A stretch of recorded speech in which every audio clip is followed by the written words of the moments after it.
suliranin, lahat ay aking kakayanin, pagkat ikaw ay kapiling. Subukin man ng panahon, mananatili sa'yo,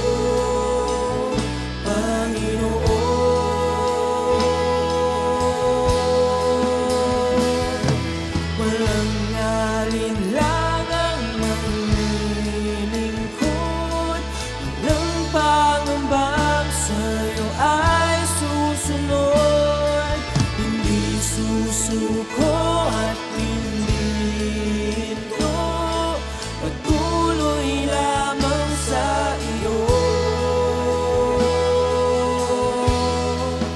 Panginoon.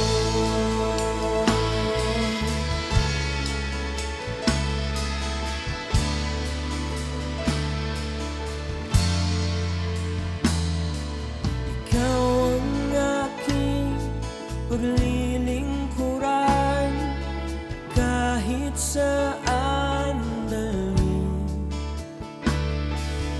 Ikaw ay lagi kung susundin, anuman ang suliranin, lahat ay aking kakayanin, pagkat ikaw ay kapiling. Subukin man ng panahon, mananatili sa'yo, Panginoon.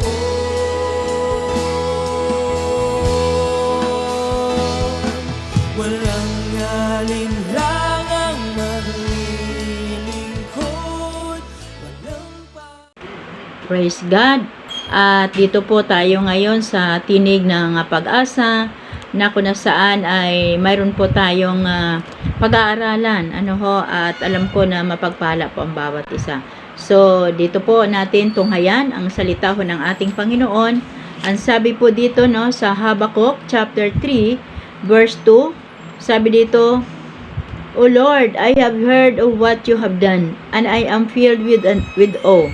Now do again in our times the great deeds you used to do. Be merciful even when you are angry.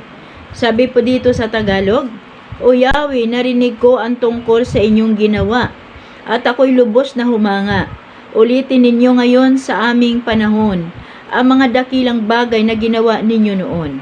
Maging mabahagin kayo kahit kapag kayo'y nagagalit. Praise God. So tayo po'y mananalangin. Amang banal na makapangyarihan sa lahat, kami o God ay patuloy na nagpupuri, nagpapasalamat sa iyo. Salamat po Ama sa pagkakataon na ito na muli namin mapag-aralan, mapagbulay-bulayan o Diyos ang iyong mensahe. Dalangin ko na samahan mo kami o Diyos, ikaw magiging programmer po namin, ikaw ang best teacher po namin sa oras na ito. Salamat po, nagtitiwala po kami na kayo lang ang mataas at mapaparangalan sa aking buhay. At we entrust everything to you, Lord, for I can do nothing apart from you. Salamat in Jesus' name.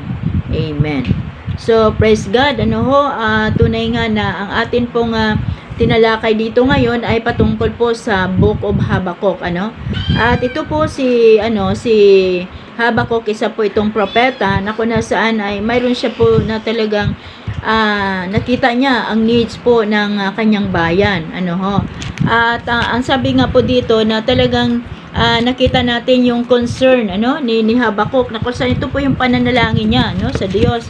At ang unang-una po na talagang petition niya sa ating Panginoon, dahil ang sabi po dito na alam niya na ang bayan ng Diyos ay kung nasaan ay nagkasala. At talagang maka-experience po sila talaga ng judgment dahil po sa kanilang mga kasalanan. At ang sabi nga po dito na talagang sa sitwasyon na ito ay mayroon po siyang dalawang bagay na ginawa para muling lumuhod o tumawag sa ating Panginoon. Ang sabi dito, he prayed for God to come among his people with a fresh manifestation of his power. Habakkuk know that God's people would not survive if the Lord did not intervene in their lives with an outpouring of His grace and Spirit. So, kung titingnan po natin dito, no, na talagang nalalaman talaga ni Habakkuk na unless na hindi mag-intervene ang Diyos sa kanyang bayan, ay yun yung judgment ay maranasan nila. Kaya yun ang hiningi po niya, no, na magkaroon talaga ng revival, no, magkaroon talaga ng mag-intervene ang ating Panginoon. At ang padalwa po niyang kahilingan, no, sabi dito, Habakkuk pray that in times of distress for Lord's people. So nananalangin siya, no, na sa panahon ng kahirapan, na sa mga anak ng Diyos, sa bayan ng Diyos, ay talagang maalaala pa na talagang ang Diyos ay mahabagin pa rin, He is a merciful God.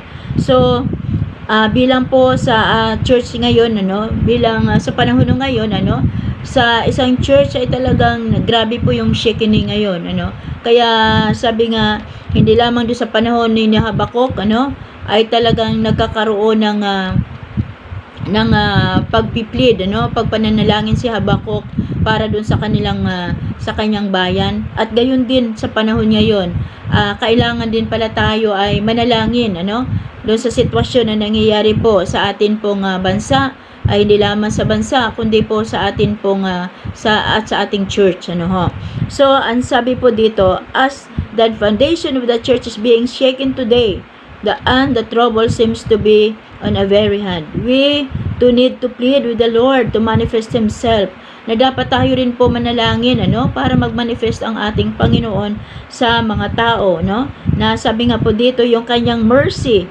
at ang kanyang kapangyarihan, para sa ganon ma-renew, magkaroon ng renewal ang mga tao at magkaroon talaga ng pagbabalik loob sa Diyos. So ang mga bagay na ito ay ang gusto ng atin na kumbaga talagang we need revival sa church natin. Kailangan po natin yung revival, hindi lamang po sa atin pong sa ating church, kundi mismo sa atin pong sarili. We need revival. Bakit po? Sa ngayon po, nakikita po natin na marami na po talaga nanghihina, marami ho nang lalamig, sa paglilingkod sa ating Panginoon bilang mga Kristiyano. So, kailangan po talaga na magbalik loob ang mga tao, maibalik yung first love nila sa ating Panginoon, yung katulad po ng sinabi po sa Bible na sa Revelation, na kung nasaan ay dati po ay talagang in love tayo sa Lord, pero nakita natin dito na talagang nagkakaroon tayo ng maligamgam, na pagmamahal sa Diyos. So kailangan po ng mga Kristiyano ngayon, sa panahon ngayon, ay talagang ma-build muli, ma-revive muli ang isang church o ang isang lingkod ng ating Panginoon na nanghihina. So ano po yung yung unang-una po yung hinihingi dito ni Habakkuk, yung revival. So sabi dito, ano po yung revival? Ang revival po ay ibig sabihin is spiritual awakening, to restore, to revive, to rebuild, kumbaga ay maibalik muli, muli pag-apuyin, muli po na talagang magkaroon na ma-build muli, maitayo muli yung tamang relasyon, yung tamang pundasyon natin sa ating Panginoon. So ang kailangan lamang po natin dito, yun pong atin pong prayer life, maibalik talaga yung ating prayer life sa ating Panginoon. So praise the Lord. Mayroong mga bagay dapat natin gawin, na sabi nga po dito, tayo po na mga Kristiyano, bilang nakakakilala na sa Lord, naging matatag, matibay ang ating pananampalataya, kasi nakita po natin, dahil kung hindi po tayo nagiging matibay at nagiging matatag sa ating pananampalataya, paano na po yung church na atin pong kinabibilangan, paano na po yung ministry na atin pong hinahawakan, kaya ang kailangan nito, bakit po we need revival? We need revival dahil ang desire talaga ng ating Panginoon ay hindi dapat tayo ma-destroy, We need revival dahil po kailangan ito na talagang ang sabi nga po dito ay yung kalaban po natin, no? Ang kalaban po natin ay talagang intensifying, no? Their evil attacks on people, especially na Christian. So, mismo po tayo, dapat talaga ma-revive tayo dahil po mismo tayo na mga Kristiyano, ang atin pong kalaban ay walang iba kundi ang diablo, at hindi lamang diablo kundi mismo po yung kapwa Kristiyano at saka yung mga unbelievers. Ang lahat yung mga courts ng kaaway. Kaya po, ang sabi dito,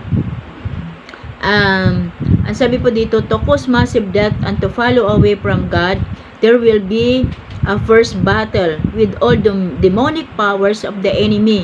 Kaya nga po marami yung mga nangyayari sa Christian world na kung nasaan mayroon pong massive death dahil po sa gawa ng kaaway. So, ang kailangan lang po natin talaga bilang mga Kristiyano, magiging matibay ang ating pananampalataya. Tayo po ay hindi po tayo matitinag sa anumang ginagawa ng kaaway, kundi po bilang mga lingkod ng Panginoon, magpatuloy po tayo. At ang sabi dito, ang Diyos po ay nangangailangan po ng intercessor. Amen po ba? Nangangailangan po siya ng mga tao na talagang gusto na sumunod sa Kanya. He needs intercessors to stand in the gap. So, ang kailangan lamang po natin dito ay dahil ang ating Panginoon ay talagang nagde-decide po siya, nag-o-ordain din siya na talagang He can move. He can move talaga unless we pray. Pag sabi dito, ang kailangan po natin talagang mga Kristiyano ay talagang manalangin po tayo para makamove, para po makakilos ang ating Panginoon sa church, sa atin pong pamilya, sa atin pong mga buhay. So, at isa pa po, para magkaroon po talaga ng grace harvest, grace harvest in the church, at hindi ito mapufulfill without prayer, without revival, without praying, So, ang kailangan po dito ay tuloy-tuloy po ang pananalangin, hindi po sabi nga ititigil, pray without ceasing. Sabi dito, without prayer, there will be no mighty move of the power of the Holy Spirit. Kasi po, pag wala po talagang prayer o revival, sabi wala po talagang mighty move, walang pagkilos ang banal na espiritu. Ang sabi po sa Zechariah 4 verse 6, not by might nor by power but by the Spirit of the Lord. So, kung tayo po ay nananalangin, revival comes. Amen po ba? Doon na lamang po talaga pag tayo po ay, ang gusto po natin talaga magkaroon ng revival sa church, prayer lang po, prayer meetings, gathering, at individual na pananalangin, especially po sa personal po natin talagang encounter sa ating Panginoon. So, ang sabi dito, and if we pray, revival comes. Amen po.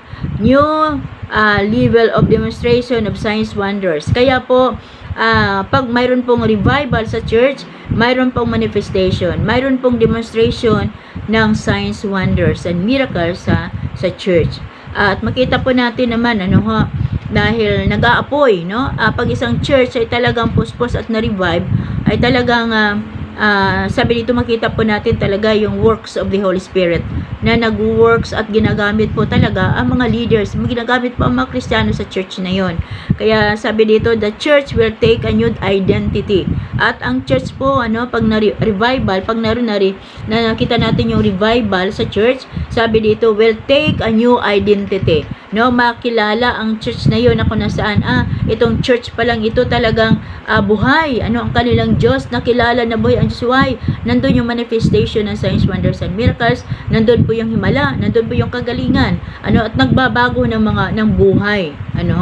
Kaya ang sabi dito, kaya we will not be shamed anymore, but will manifest the glory of God. Dati po ay talagang hindi po kinakilala ang church, lalo tigit pag dead church, dapat hindi naman po ang Jeblo ay dead church, we are alive church, and amen po ba, buhay na buhay po ang Jeblo, dahil po tayo ay na-revive po, mayroon na revival sa ating church. Kaya ang sabi dito, the glory of the Lord, sabi nga even sa worship, sa worship team po natin, talagang nakaka-bless. Bakit po? Ay naroon talaga as the worship, talagang nakita po natin yung manifestation ng Holy Spirit, the fire of the Lord. So mayroon pang great increased revelation, knowledge of God and the things of God. So kung mayroong revival, ito po yung great increase, revelation, no? Yung may mataas na revelation, yung mayroong mga knowledge, no? Revelation na galing sa ating Panginoon, ini-impart niya sa church natin. Kaya nga, sabi nga doon, namamangha ka, yung mga nire-reveal ni Lord, yung deepest things of God, nire-reveal ng Holy Spirit yun sa mga lingkod ng Diyos, sa mga pastor, kaya sabi nga, nadagdagan, lumalalim, lumaga tayo spiritually, dahil mayroong spirit na kung nasaan yung seven spirit of the Lord, ay nagmamanifest sa J-Blue Church, no? The Spirit of the Lord, the Spirit of counsel and might, the Spirit of wisdom, knowledge and understanding, the Spirit of fear of the Lord. So, yun po, kaya sabi nga dito, the Spirit of knowledge. Kaya nagiging alam natin, nalaman po natin talaga yung deepest things of God through the power of the Holy Spirit. So, sabi dito, there will be a great harvest of soul.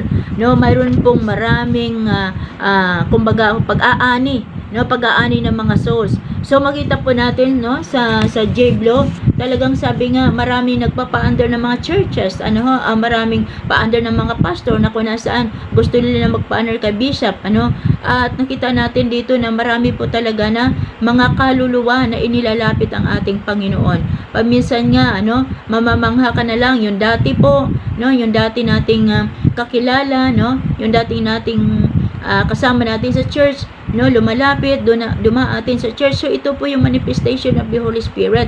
Dahil po, nandun lagi yung revival. Nandun po na-revive ang mga pastors, ang mga leaders, ang mga workers.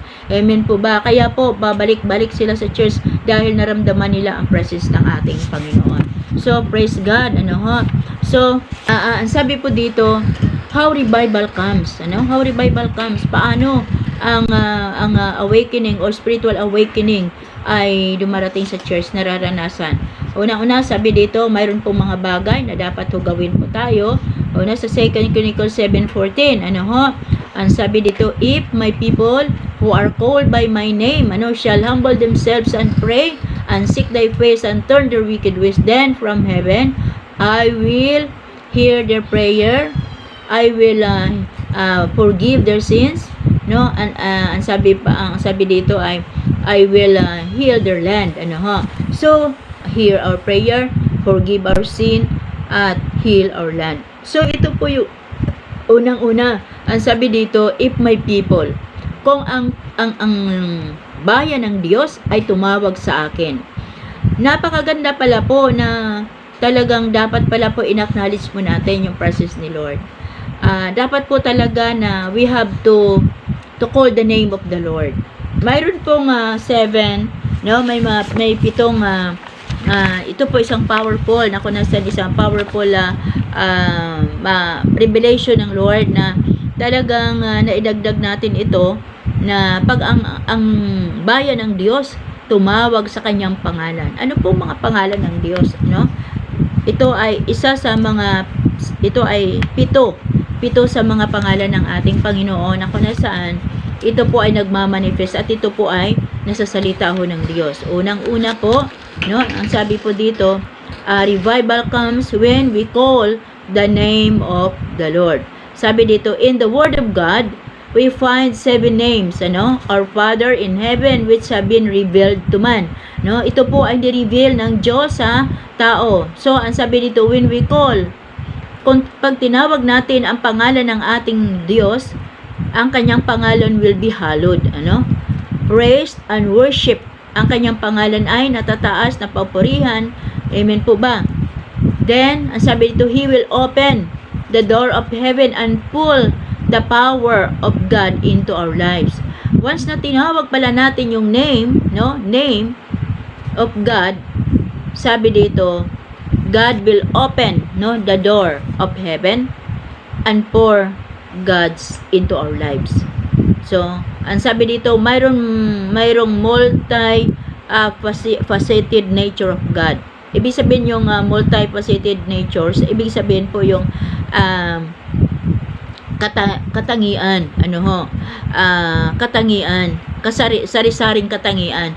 Katulad po sa isang gems, sa isang diamond or gems, mayroon po yung mga hugis, pero gem siya, pero diamond po siya. So ito rin po, no, na sinabi dito, mayroong 7 names of God, so isa dito sa natin ibinigay ng Lord sa atin, na ito ay lagi po natin dinideklara. At alam ko po yung pagdideklara kung ito, yung naranasan ko po nung ako po ay nasa IFP, na ito po ang sabi nga ho ay talagang lagi ho natin idideklara, kasi every month po ay mayroon talagang redemptive names na ang Lord na ibinigay, na dapat ho yan ay talagang lagi po natin idideklara sa atin. So mula po ng mga 7 po yon, no, mula March, April, May, June, July, August, no, September, October, parang 7 months, na talagang i-declare mo yung names of the Lord every month yon. So ano po yung unang-una, sabi dito ng Jehovah Jireh. So pag sabing Jehovah Jireh, ito po ay Hebrew word, Hebrew word, na kung nasaan sa English naman ay the Lord our provider. Dapat pala lagi po natin pala idinideklara ito sa ating buhay, no?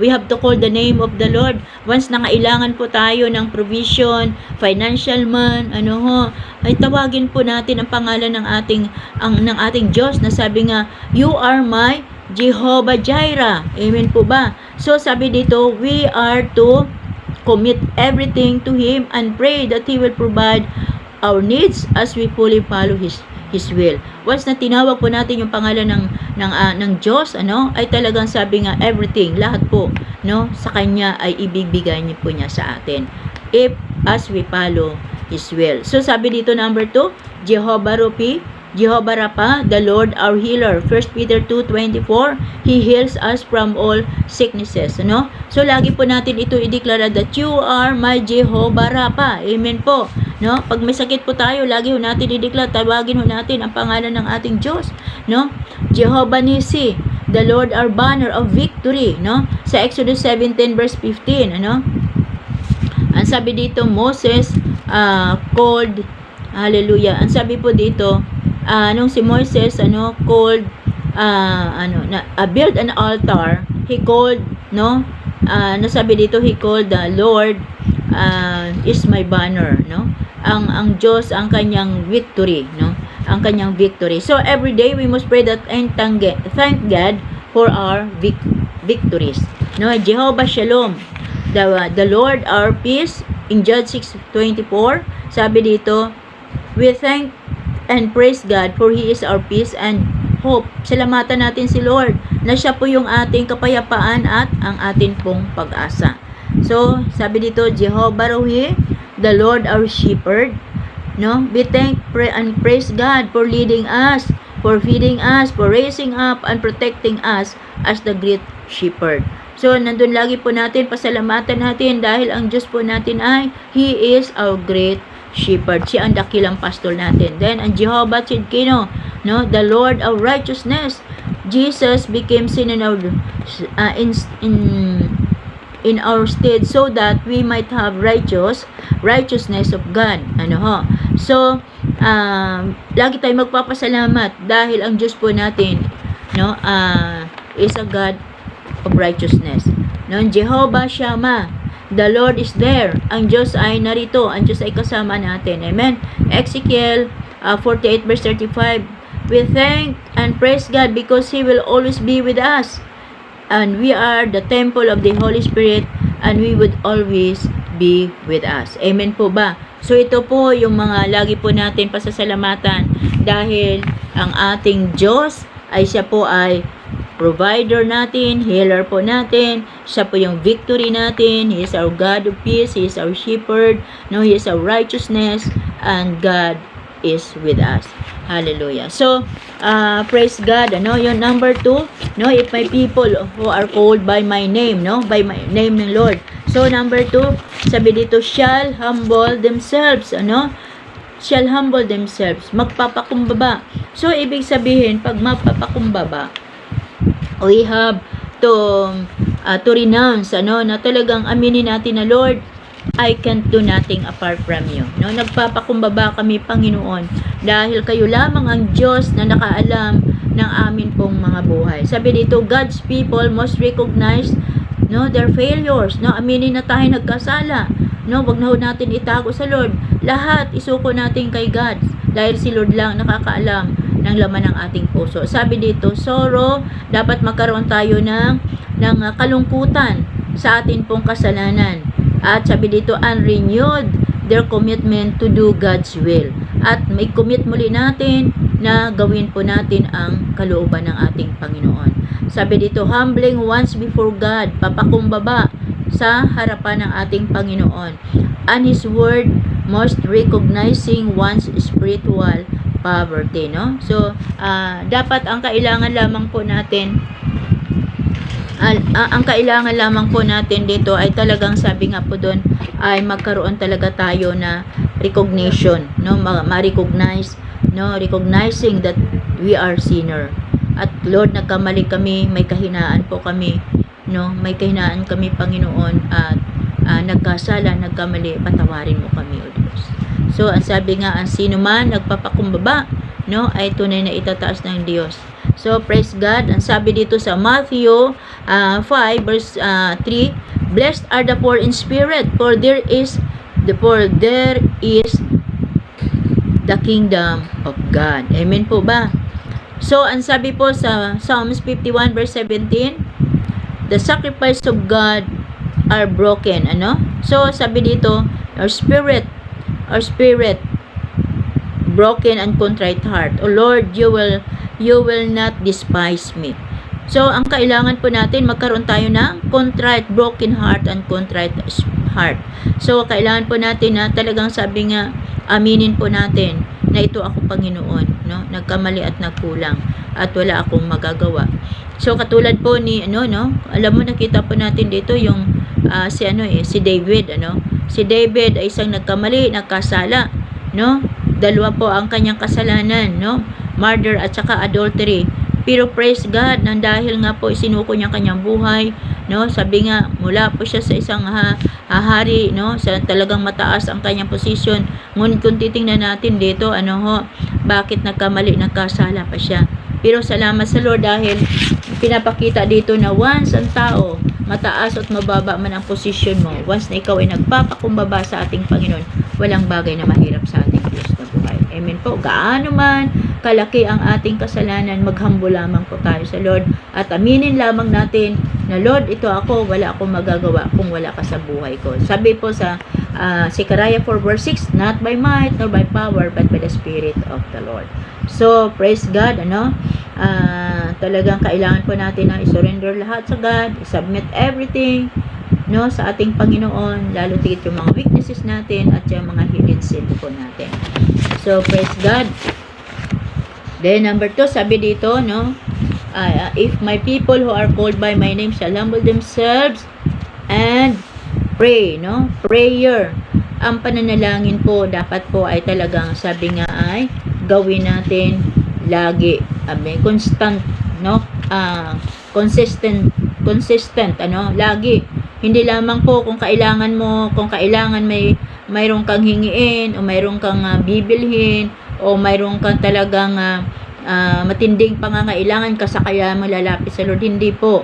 Mayroon ka o wala, mayroon kang sakit o wala, mayroon kang may kasaganan o wala, dapat ka tayo mag-pray dahil kailangan po natin ito.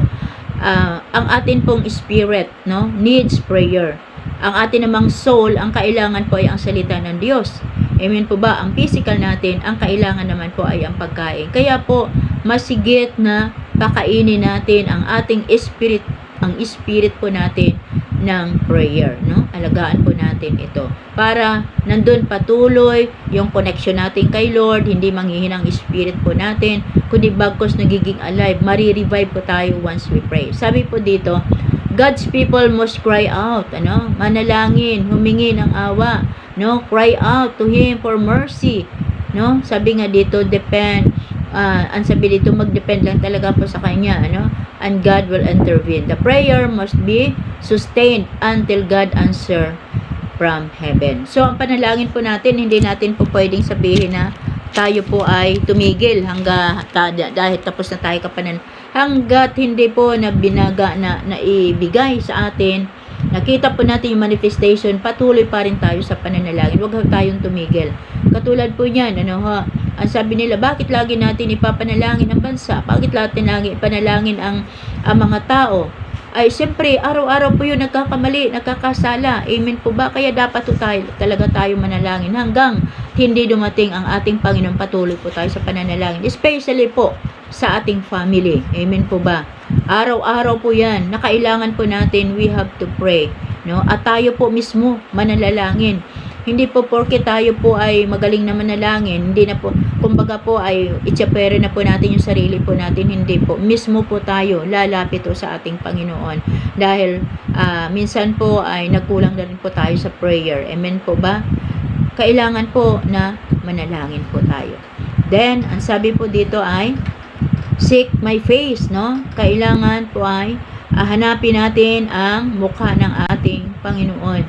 So, we seek God by reading the Word of God, no? By praying, by God's people most diligently diligently pray to God, or seek God with all his heart and long for his presence. Dapat to hanapin natin si God. Magkaroon tayo ng longing sa Kanya, magkaroon tayo ng hunger para patuloy natin makita pa ang Diyos na mukhaan. Makilala po pa natin ang ating Panginoon sa isang malalim at Bibliyang kaparaanan. So, sabi dito sa 1 Chronicles 16 verse 11, sabi dito, seek to the Lord, look to the Lord and His strength, seek His face always. Lagi po natin hanapin natin ang Diyos at ang Kanyang kalakasan. Saan galing po yung lakas? Sa Diyos lamang po. Amen po ba? Hindi po sa iyo, hindi po sa mga vitamins na tinitik po natin. Kaya tayo malakas, hindi po sa pagkain at kinakain po natin, kundi po ang strength ay galing lahat sa Diyos. Amen po ba? Seek His face always. Hindi lamang po ay mayroong limitasyon na hindi mo nahanapin si Lord always, no, lagi. Kaya kasama po ang prayer at saka po ang pagbabasa ng salita ng ating Panginoon araw-araw po yun. Amen po ba? Araw-araw para po maribad tayo, no? Para nandun yung maibalik talaga yung init at apoy ng paglilingkod natin sa ating Panginoon. Napakalapit na po, no? Napakalapit na po dumating ang ating Panginoon. Sabi dito sa 1 Chronicles 22 verse 19, devote yourself to God. Begin to build the sanctuary of the Lord God. Kung dati po, nasira yung sanctuary, hindi na po ka nananalangin, kaya sabi nga po doon, nawawala na yung presence ni Lord, nawawala na talaga yung pagminsan ng fruit of the Holy Spirit, walang self-control, madaling magalit, madaling mainis, at nagkaroon ng mga negative, no? At nakakapasok pa minsan ang kasalanan. So sabi nga po dito, dapat ho i-devote natin ang ating sarili sa ating Panginoon at muli i-rebuild po natin yung ating personal prayer life sa ating Diyos na buhay. So yun lang po kailangan. Why? Napakalapit na ho ng Panginoon, no? Sabi nga po doon, malapit na po dumating na po yung tawag dito, yung pong red hyper, hyper na yon, at 5 po yun dumating sa Israel. At ito po yung pre-prepare nila para yung para ialay, no? Ialay pag dumating ating Panginoon. So, ang sabi nga po doon, mula po noong sa panahon ni Moses, no? At talagang sisiyam lang po ang nai-offer na red heifer. Nasira na po yung temple. Yung first temple, second temple. Then, yung third temple naman ho ngayon ay ina-excavate, pero ang sabi nila ginagawa na. Kasi po, kompleto na yung gamit, kompleto na yung menorah, nandun na yung menorah, napakalaki, no? Gold po yun daw, at hindi po kaya ng ilang tao. At mayroon yung mga gamit na po sa loob ng templo na talagang mga gold, preparation po yon sa pagdating ng ating Panginoon. So, pag dumating na po siya, yung mga red heifer na yan, ito po yung ialay, no? Ito na po yung gagamitin. Kasi po, ang mag-offer nito ay walang iba kundi po ay isang lahi o lipi din po ni Aaron, isang saserdote. At ngayon po, inihanda na po nila. Kaya po, paano po tayo makakasama, no, sa pagdating ng ating Panginoon?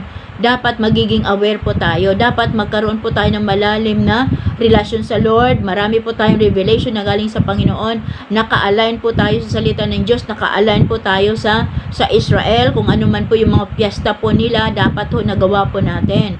Amen po ba? So, minsan po, nakaka-bless ang Panginoon dahil pinagkaluban po tayo ng isang kaibigan, na isang shofar blower na galing din po IEP, no? Member ng IEP na galing po siya talaga ng Israel, si Ate Beth Pinaventura. So, hindi ko po alam na ito po ay kinukunik-kunik pala po tayo ni God. At siya po yung una na first time ko na-meet siya through Pastora Maan, at nadala po natin siya sa church, Nadala po natin siya sa church, at dahil may desire ko talaga na sabi ko, kung anong mayroon siya, ay dapat maano din natin, na ma-embrace, ay talagang maano din ng Jeblo Church. At nung time na yon, yung ating church noon ay talagang, kumbaga sa garahe pa lang tayo noon. So, praise God.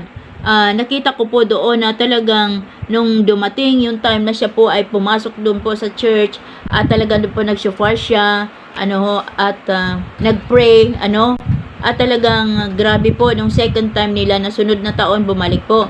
Pagpasok pa lang po nila sa ating pinto, pagpasok pa lang po nila sa church, ay nakita po natin doon na talagang sabi niya, kilabot na kilabot ako. Iba yung presence ng Panginoon.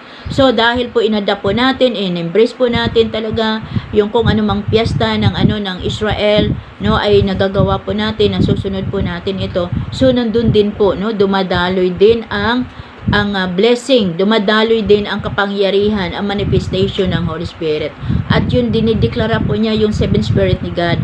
Kaya mula po noon, lagi po nagdideklara, tuwing ho ako mag-pray, tuwing ho ako mag-share ng Word of God sa Jeblo Sibang Church, talaga nagdideklara po ako ng seven spirit ni Lord, na ito'y mag-manifest sa church, mag-manifest po sa bawat members. At nakita naman po natin, kung gaano kumikilos ang ating Panginoon. So, ito po yung needs lang po natin, yung kailangan lang po natin talaga na matutunan po natin. Dalang lumalim po tayo at lumago po tayo talaga sa salita ng Lord, especially po sa presence ng ating Panginoon. So, sunod po, sabi, turn from their wicked ways, dapat ay tumalikod na sa kasalanan, kasi po once na hindi pa natin talikuran ang ating mga kasalanan, darating yung time, darating ang ating Panginoon na hindi tayo makakasama. Amen po ba? Dahil ang ating Diyos ay banal, banal. So, hindi po pwede po pagsamahin ang makasalanan at ang banal. Kaya dapat tayo ay magpakabanal para tayo ay makasama sa ating Panginoon. Sabi, turn from their wicked ways, lumayo po tayo, talikdan po natin ang mga maling gawa po natin. Sabi dito, God's people must genuinely repent by turning from their specific sin and all forms of idolatry. Amen po ba? Renounce conformity to the word, i-renounce po natin, ibig sabihin ay talikuran na natin yung ating sa word, worldliness na yan, and then sabi dito ay draw near to God, tayo ay lumapit kay God, mayroong mercy, habag, kapatawaran, at mayroong paglilinis. So, ang sabi po dito sa Jeremiah 25 verse 5, turn now each of you from your evil ways and your evil practices, and you can stay in the land the Lord gave to you and your fathers forever and ever. Amen po. So, tanggalin na natin, mag-turn na kayo, lahat tayo, sabi nga may ginagawa ka namang kasalanan o kasama't nagpapatuloy pa, ang sabi dito ay dapat ay aalisin na natin ito, para tayo makapag-stay sa presence ni God, makapag-stay po tayo, o di kaya po magamit po tayo sa ministry ng ating Panginoon. So, ang sabi po dito, kaya po sabi, repent for the kingdom of God is near, malapit na, kumbaga ay talagang sabi nga ay kung titingnan po natin ay sabi natin ay malayo pa sa kana, pero hindi po, nandan yung mga signs, nandiyan na po yung mga signs. At alam nyo, yung ginagawa lamang po ng Lord, hinahayaan niya, na magkaroon talaga ng giyera, doon sa Russia at sa Ukraine. Why? Ang sabi doon is 900,000 ang nasa parang ang nasa Russia, at 200,000 ata ng mga Hudyo ay naroon naman sa Ukraine. So, ito po ay utay-utay na sila bumabalik sa Israel. Pero ang sabi nila, mayroon pa ho na talagang naroon pa po sa lugar na yon, na kung nasaan naipit po sila ng giyera. Kaya po, patuloy ang atin pong panalangin, no? Panalangin sa kanila. Dahil bago dumating ang Panginoon, lahat ng mga Hudyo ay talagang babalik po sa bansang Israel. So ang sabi dito, mayroon 4 na condition, natapos na natin, o 5 condition for revival, yun sabi nga dito, call the name of the Lord, call unto thee, and sabi dito ay, then humble yourself, then pray, then sabi dito, turn their wicked ways, so ang sabi po dito, yun yung 5 na yun. So mayroon pong mga, may 3 na promise naman ang Lord, promise of revival will be fulfilled. So number 1, sabi dito, God will turn away His anger from His people. Listen to their desperate cry and be attentive to their prayer. So, unang-una is, God will hear our prayer. Amen po ba? Once na tayo magpakumbaba kay Lord, humingi ng tawad sa ating Panginoon, manalangin tayo, ang sabi dito, I will hear your prayer. Amen po. So pasalamat tayo kay Lord, dahil sa bawat pagtawag natin, talagang hindi niya mahihindihan ating panalangin, dahil ang panalangin natin na mayroong pananampalataya at sa pangalan ng ating Panginoong Yesus. So number 2, revival will be fulfilled. Forgive, yung makita po natin dito yung forgiveness, God will forgive all our sins, sabi dito, yung isa po sa evidence po ng revival, at sabi dito ay yun pong pagpapatawad ng ating Panginoon. Amen po ba? Pagpapatawad ng Diyos sa atin. Sabi po dito, masabi ko lang dito sa number 1 pala, Jeremiah 33 verse 3, call unto thee and I will answer thee. Amen po ba? Tumawag ka sa akin at manalangin ka, tumawag ka at sabi dito, ako'y magpapakilaan, ay call unto thee and I will answer thee, and I will show great and mighty things. Amen. Ipapakita ko yung mga bagay na hindi mo kaya, na hindi mo pa naunawaan. So, sabi dito, number 2, God will forgive. Una po ay answered our prayer, then pinatawad tayo sa ating kasalanan. God will forgive His people. Linis na tayo sa ating makasalanan, and He will restore His favor. Ibabalik niya yung pabor na ninakaw ng kaaway, inalis sa atin yun. Yung presence niya, dahil sa kasalanan natin, nawala yung presence ni God. Yung katotohanan na kung nasaan naunawa, naintindihan po natin ang salita ng Lord sa isang malat, Bibliang kaparaanan. Yung peace, na number 1 talaga na talagang kailangan ng mga tao, yung peace ng kapayapaan. So, righteousness, yung katwiran, at ang kapangyarihan. Amen po ba? So, ito po, i-restore ni Lord lahat yan. Favor, blessing, lahat yan, dahil sabi nga, pinatawad na po tayo ng ating Panginoon. So, ang sabi dito po, sa Jeremiah 33:7 verse 8, I will bring Judah and Israel back from captivity. I will rebuild, ibig sabihin na ibabalik ko ang Judah at Israel, mula sa kanilang pagkabihag, at i-rebuild ko muli, itatayo ko, katulad dati, so i-rebuild ng Diyos. I will cleanse them, lilinisin ko sila sa kanilang mga kasalanan na kanilang nagawa, and I will forgive, at patatawarin ko sila sa kanilang mga kasalanan of rebellion against me. So forgiveness, una, answer prayer, then number 2, patatawarin tayo ng ating Panginoon. Sabi ng Lord sa Isaiah, I will give you a new heart. Amen? A new heart and a clean spirit. So, sabi dito, number 3, God will heal His people. Sa huli, I will heal their land. So, sabi dito, God will heal His people and their land by again pouring out rain. Amen po ba? Physical and spiritual, ay talagang sabi nga ay ibibigay ng ating Panginoon. Physical, favor and blessing, healing, at ang Holy Spirit, ang spiritual naman, walang iba kundi po ang banal na Espiritu ng Diyos. Amen po. At ang salita ng ating Diyos. So, praise God.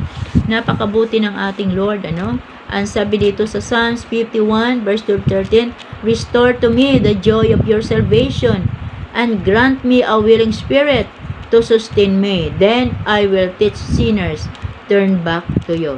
So sabi nga po dito ni David, i-restore mo ako, i-restore mo, O Diyos, ang kagalakan ng aking kaligtasan, i-grant mo, no, sa akin ang espiritu na talagang willing, na talagang sabi nga po dito, na maturuan ang mga makasalanan para magbalik loob sa iyo. So, magiging soul winner, tayo po, once tayo na-revive, nandun yung compassion po natin. Amen po ba? Nandun yung compassion po natin, nandun yung burden po natin sa mga perishing soul, dahil once na-revive ang isang tao, kung ano po ang kalooban ng Diyos ay nagagawa niya. Amen po ba? So, ito po yung kailangan po natin, na ma-rebuild, no? Ma-rebuild po yung prayer life po natin, katulad po ng sinabi po dito, no? Na bago ma-rebuild, bago po natin talagang makatanggap po natin yung tatlong bagay na yon na pangako ng ating Panginoon, once na tayo magpakumbaba, manalangin, no, hanapin ang kanyang mukha, talikuran ang ating kasalanan, then nandun naman po ang ating panalangin ay tutugunin ng Diyos, pagagalingin tayo, no, patawarin sa ating mga kasalanan, at ang last po ay i-heal, pagagalingin ang ating bayan. So praise God, no, sa gabing ito, patuloy po tayo na magpapasalamat sa Lord sa mga bagay na inihanda niya, inimpart sa bawat isa sa atin. So tayo po ay manalangin. Hallelujah, hallelujah. Father God, in the name of Jesus and by the power of your Holy Spirit, we thank you, Father God. Lord, na kung nasaan, bagamat Lord, na pakaikli na mga mensahe na ito, but I know God na patuloy kang mangusap, Panginoon. Mangusap ka, O Diyos, sa mga taong nakarinig, sa mga tao na kung nasaan nagkaroon sila ng time, ng oras para makinig sa mensaheng ito. Salamat po sa Banal na Espiritu na siyang nagbibigay sa amin ng strength, ng karunungan, ng kalaliman sa iyong salita. Naway, O Diyos, pagpalain mo ang salita mo, kaya mo na ang lahat ng mga nakinig ay napagpala, na tunay na anuman, O Diyos, ang kanilang makahilingan ay katagpuin mo, Pare God. Lord, na totoo na manalangin, matuto panunood na talikdan ang kasalanan, at gayon din, Ama, matuto na tumawag sa pangalan mo, dahil once na tumawag kami sa pangalan mo ay naroon you will open the heaven, O Lord God, and you will pour out the blessings from heaven. Salamat at sa gabing ito, O Diyos, anuman ang desire ng puso ng iyong mga anak nakikinig, God, continue, Lord, O Diyos, to supply them, O God. Continue, Lord, to answer all their prayers, O God, their petition, Panginoon, sa kanilang sarili, O Diyos, sa kanilang pamilya, sa work nila, Lord, even, O Diyos, O God, sa ministry na hinahawakan nila, Lord God. Salamat. Bless us, Lord. In Jesus' name this we pray. Amen and amen. Praise God.